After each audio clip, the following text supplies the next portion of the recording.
we're going to continue the theme of the enormous energy that Irish America's brought to the fight back against COVID. And I'm old school. I believe that no matter what the question is, the answer is arts. So we're going to discuss the wonderful arts and culture organisation, networks and centres right across America, which have been damaged by COVID, but which were knocked down, but which are coming back up. And we're seeing some green shoots of recovery.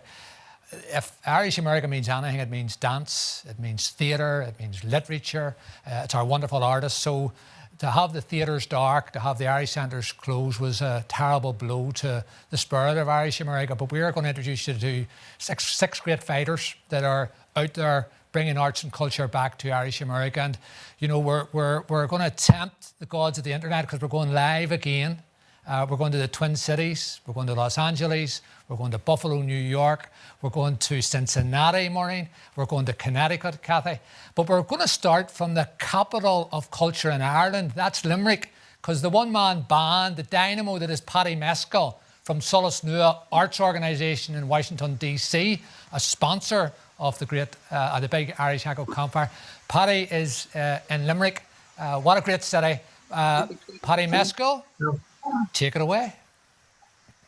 Thank you very much, Martin. Gorav Mila Mahagav, August Mila Buikas, Toshkawil Shivling and you. And yes, Limerick, the county where the women are the smartest and the most accomplished, and the men are the most handsome and hardworking. Everyone knows that about Limerick, of course. Thanks to yourself and Conala for organising the campfire, and I'm delighted to be here and chairing this distinguished panel. Our plan is that we would share summarily our sense of the impact of COVID on Irish arts centres and cultures across the United States. And then we would pivot to the current and the future, where we will share and explore our plans to not just survive this pandemic, but to adapt and thrive. In many ways, the pandemic has created a paradox for arts and culture organisations. Arts has never been more appreciated or needed or longed for. And yet, at the same time, many arts organisations are facing a profound threat to their existence. Throughout the pandemic, the arts have been a source of hope and inspiration and unification for our people.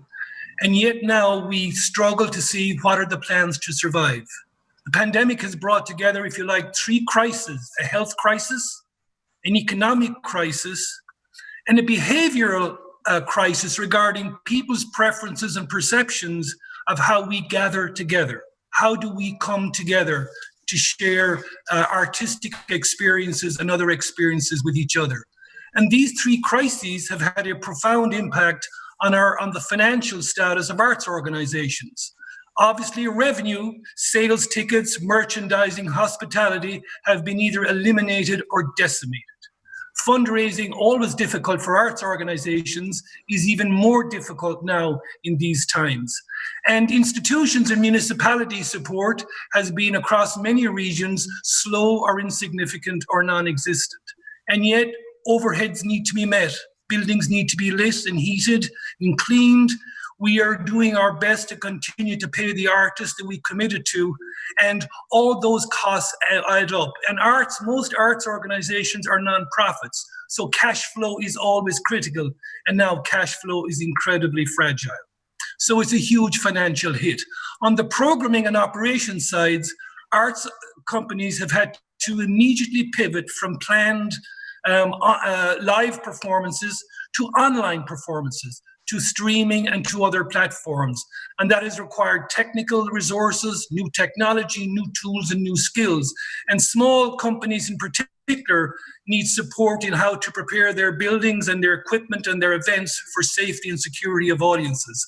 So that's been a crippling also for our organizations. From an artist's perspective, it is hard to exaggerate the profound personal impact this COVID has on people's lives. Even in the best of times, the financial status of most artists is fragile and vulnerable. Now, in these critical times, many sources of income have been totally eliminated, and there's been a devastating impact. And on our audiences, I would say the biggest negative impact has been the lack of live performances and the vitality and the energy that they bring. and the chance to meet and gather and chat and have a drink and engage in conversations about what we've just seen. But in our society, arts organizations are among the most entrepreneurial, the most innovative, the most resilient. We have continued to produce great art even in times of bleak economics, and this is no exception. So what I would like to do now is turn to our panel and begin to explore with the panel what we plan to do in the short term, what we plan to do in the long term to not just survive in this pandemic, but to adapt and to thrive. And I will start with yourself, Natalie, if you would just say your organization and begin to share with us thoughts on those issues.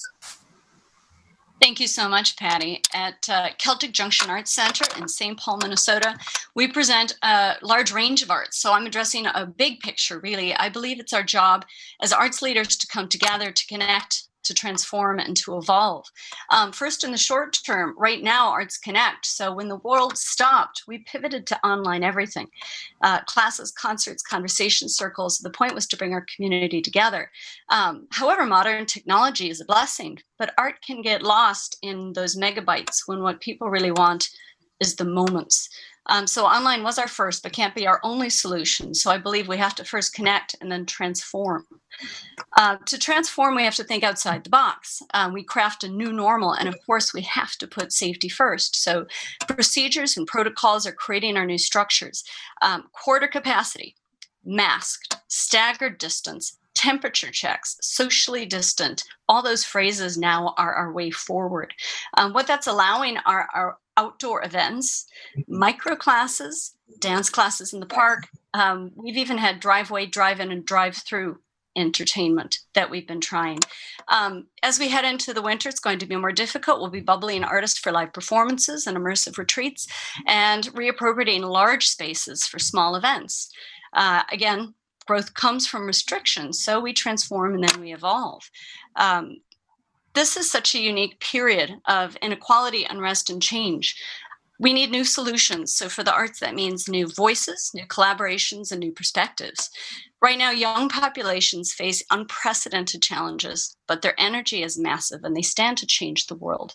It's time to give new and young artists a better platform.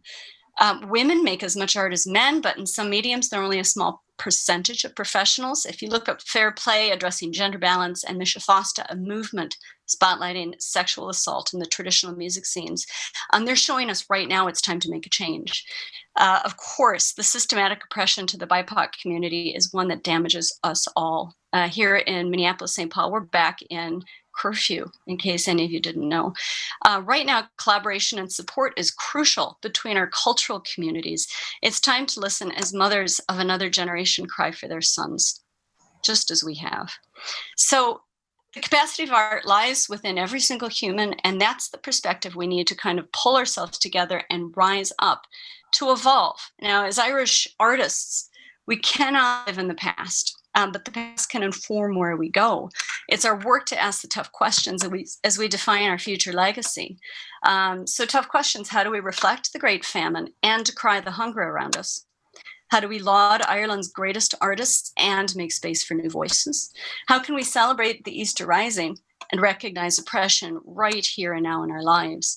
Irish arts connect people, transform movements, and evolve us in our humanity. Everything we need to move forward into the future is in our DNA. To survive this pandemic, we in the Irish arts really have to ensure the art that we're making isn't dulled by history, but really shines forward with the light toward tomorrow.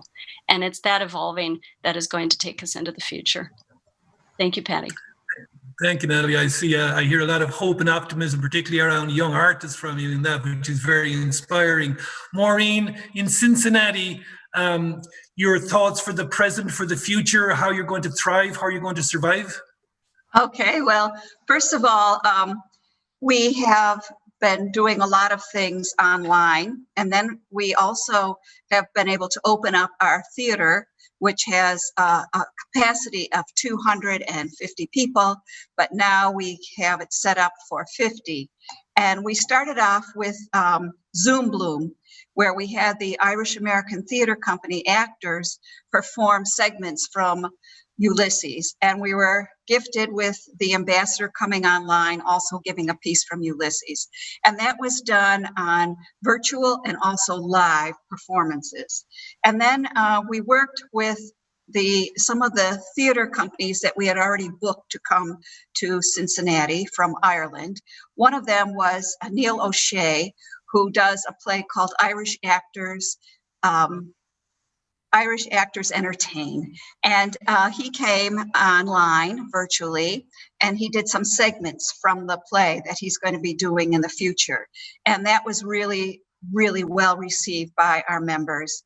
We also have worked on theater development for the future by including future works, watching what was offered by Fish Amble, by the Irish Repertory Theater, and we've done readings of several new plays for the future.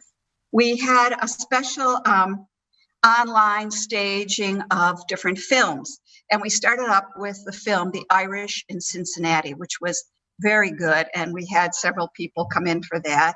And now we're working with Maurice Fitzpatrick, who wrote In the Name of Ireland, and we're hoping, he was supposed to come with his film, but we're hoping that he will allow us to put it out to our people in the near future. We also have the Cincinnati boxing story lined up to come in.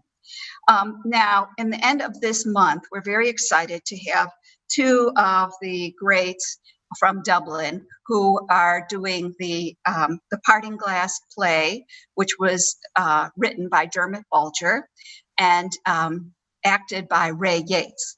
So they both will be online to us virtually, and Ray will be doing segments from the play, and also Dermot will be reading some of his poetry and talking to our audience. So we're very excited about having the interaction for our people. A lot of our people have to just come into live performances that are outdoors. So we started the drive-in theater, and we recently had the Fintan group, which was very successful, and we used our new outdoor theater stage, which was great. People came in their cars, sat in their cars, and listened to the music, and they enjoyed themselves. Some people brought lawn chairs and sat in front of their cars, so that was very good. And now we have two other groups coming in. We have the Halfway to St. Patrick's Day, which will be on the 17th of September, and that is a very popular group, and they will be coming in. They're the Drowsy Lads. And then in the next month, we're going to have the Lost Celts, which is another group that we've never had at the Irish Center before, so we're excited about that. We also recently opened up for new performers to come in, people that have bands that are looking for a place to perform. And so with our social distancing and our outdoor stage, we're seeing what these groups are. They're all from the community. Not all of them are Irish, but we're going to include everybody. Then, all right, can I keep on? Yeah. Maureen, we've 12 minutes remaining for the other three panelists, so okay. Maybe if you don't mind, I would just like to ensure that the rest of the lads get a chance to share their plans also. Yeah, so absolutely. Thank you, Maureen. Well, thank you for the opportunity. Yeah. Thank you, Maureen. Thomas? Hello, and thank you very much for this opportunity to present this information. Here in Los Angeles, we're still on a very locked down situation. There's all the theaters are restricted, and the bigger theaters are planning on opening up at the beginning of the year, which I don't know if that's going to happen because it's a moving target. We really don't know what's going to happen. But in the short term, my theater, I own the Wren Theater in Hollywood, California, and unfortunately, it's right now it's the only Irish theater that we have that's established in Los Angeles.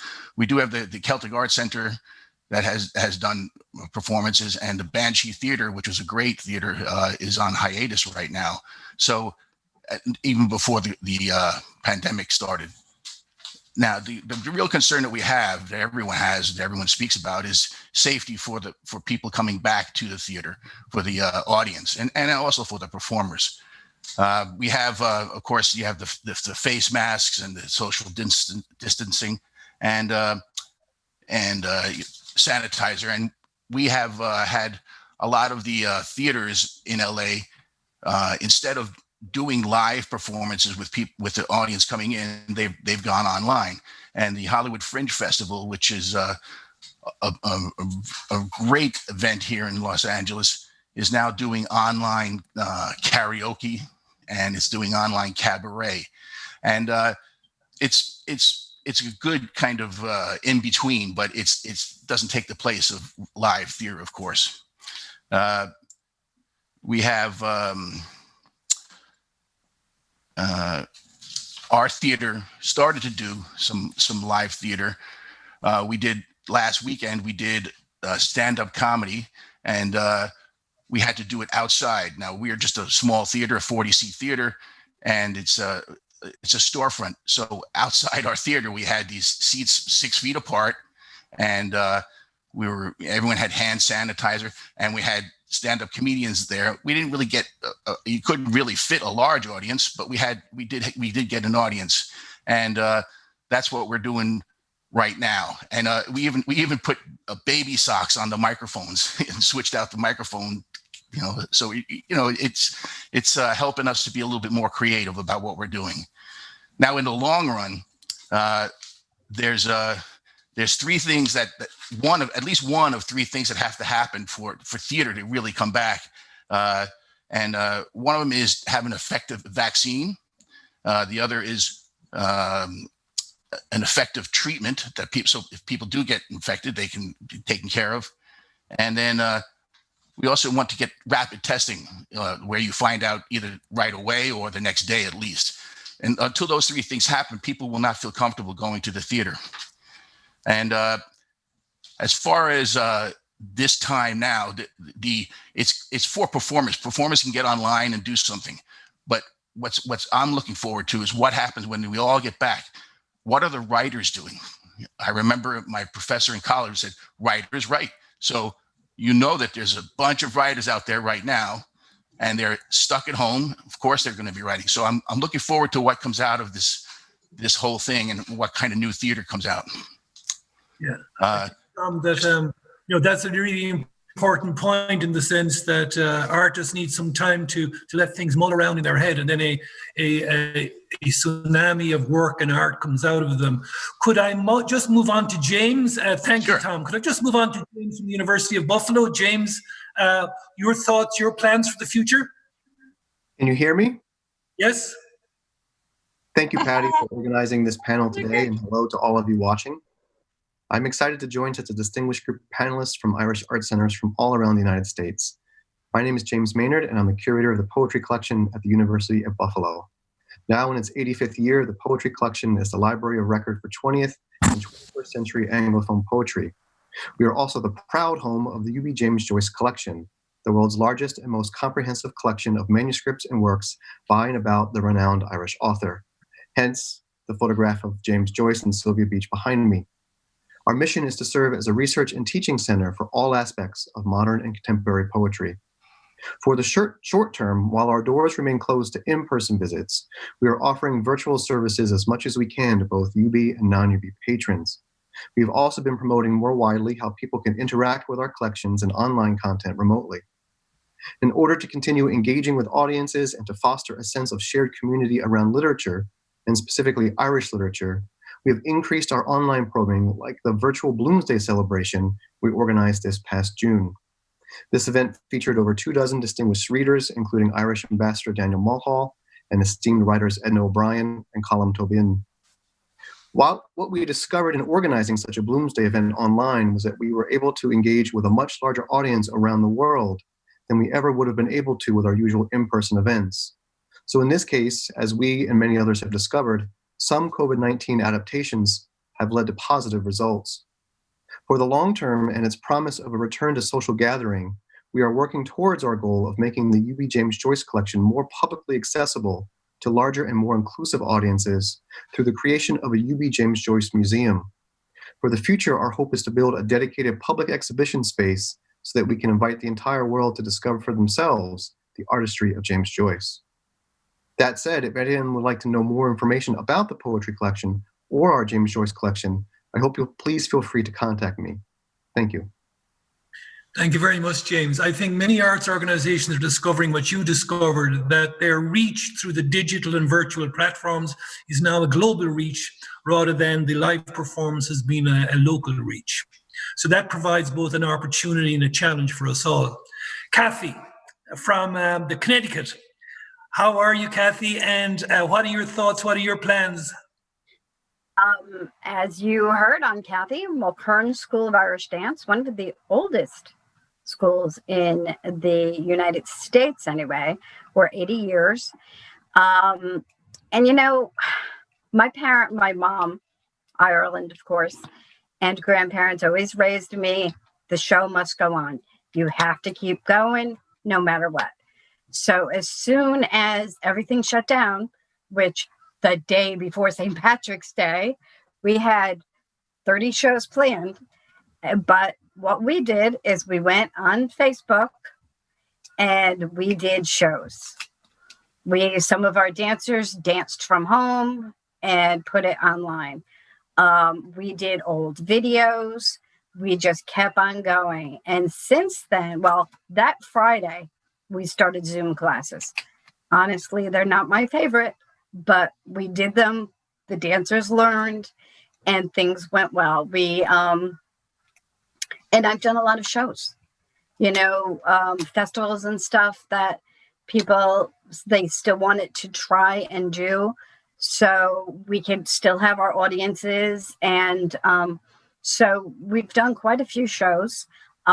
Even last week, I had some of my dancers out in their yard dancing so we could do a performance.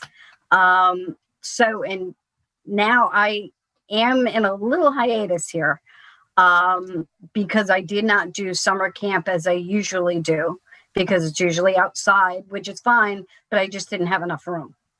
So, but next week we start back to our regular classes. And we've got all of the rules in place, the disinfectant, the temperatures. But you know what? As my mom would say, the show must go on, and we're going to continue to do it. And you know what? I just can't wait to see the dancers again. Zoom is great. All of my complaining, those forever saying, oh, if these dancers would just be quiet. You know what? I really miss that now, and I can't wait to get back to it. So that's our plan for the future. We're just going to plug on, masked, and keep going. Thank you, Kathy. I suppose in kind of summarizing what we've heard, first of all, what are our audiences looking for? First of all, they're looking for safety, and they're looking for transparency in protocols and procedures so they can be sure of that. They're also looking for a kind of a rebuilding and a refostering of community and connections through Irish arts, but particularly through live Irish arts. I think they're looking for a sense of certainty through our capacity as arts organizations to plan for the future, even though it's an uncertain future. And I think they're looking for live performances to create that vitality. I think since we Irish came to the United States many hundreds of years ago, I think leaders like the people on this panel have preserved and presented and produced and enriched Irish art. And they have done so unstintingly, with generosity of spirit, sharing their knowledge and their expertise and their skills with the expectation of nothing in return. And thriving arts communities in the United States are not just important for the United States and the Irish diaspora in the United States. They're incredibly important to Ireland because they generate tourism, they generate industrial development and investment, and they perform and create a platform for both established and emerging artists to showcase their talents. So I would say in this time of need, I would ask for a mutual reaching out. I would ask Irish philanthropic organizations and Irish businesses operating in the United States and American businesses operating in Ireland to reach out to Irish arts and cultural organizations in your communities and offer support and help. And I would ask Irish arts and culture organisations to reach out and take that hand of support and help. Financial is the immediate need, yes, but this pandemic has created an opportunity to foster long-term and strong bonds where business, arts and philanthropy can come together and preserve the incredible richness that is Irish arts and heritage. As Seamus Heaney said, if we winter this, we can summer anywhere. Well, lads, we will winter this, Lechela, together. Thank you to my panel and thank you, Maureen, for the opportunity. Thank you, Patty. Thank you, everybody. Thank you. Paddy Mescal. On behalf of all our listeners, before our panel goes, can I thank Natalie in the Twin Cities, thank Tom McNamara in Los Angeles. Tom, everyone thinks it's a misspelling because your first name is Thom, but it's not. Tom McNamara from the Rain Theatre and the Irish Gift Shop in Los Angeles. The greatest collection on earth relating to James Joyce is in Buffalo University. So, Mr. Maynard, thank you very much. Kathy, thank you for keeping the dancing alive and going. And I haven't been to the Irish Centre in Cincinnati. It's an entire city block. And we know, Maureen, you've really been at the vanguard of Irish theatre and the Irish American theatre there as well. So to our panel, I give you my heart.